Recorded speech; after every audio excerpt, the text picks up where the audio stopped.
যুক্তরাষ্ট্রের শেষ দেখে তারপরেই ক্ষান্ত হবে ইরান। খুব শীঘ্রই যুক্তরাষ্ট্রের আধিপত্যবাদী ও আগ্রাসী নীতির সমাপ্তি হয়তো ঘটতে চলেছে, কিন্তু কিভাবে?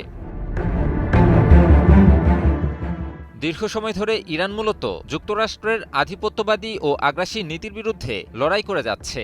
এবার সরাসরি মার্কিন নেতৃত্বাধীন পশ্চিমা বিশ্বের এই বর্বরোচিত ও একপেশে কর্তৃত্ববাদের অবসান ঘটানোর জন্য বিশ্বের অন্যান্য দেশের প্রতিও আহ্বান জানিয়েছে তেহরান। প্রশ্ন হলো, ইরান কি সত্যি সত্যি মার্কিন পরাশক্তির এই বিশাল আধিপত্যের পতন ঘটাতে সক্ষম হবে?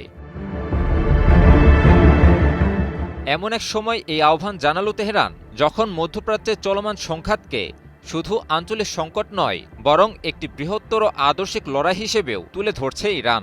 দেশটির পররাষ্ট্র মন্ত্রণালয়ের মুখপাত্র ইসমাইল বাঘাই স্পষ্ট ভাষায় বলেছেন, ইরানের বিরুদ্ধে যুক্তরাষ্ট্র ও ইসরায়েলের এ যুদ্ধ কেবল সামরিক সংঘর্ষ নয়, এটি ভালো ও মন্দ এর প্রকৃত অর্থ নির্ধারণের এক ঐতিহাসিক পরীক্ষা।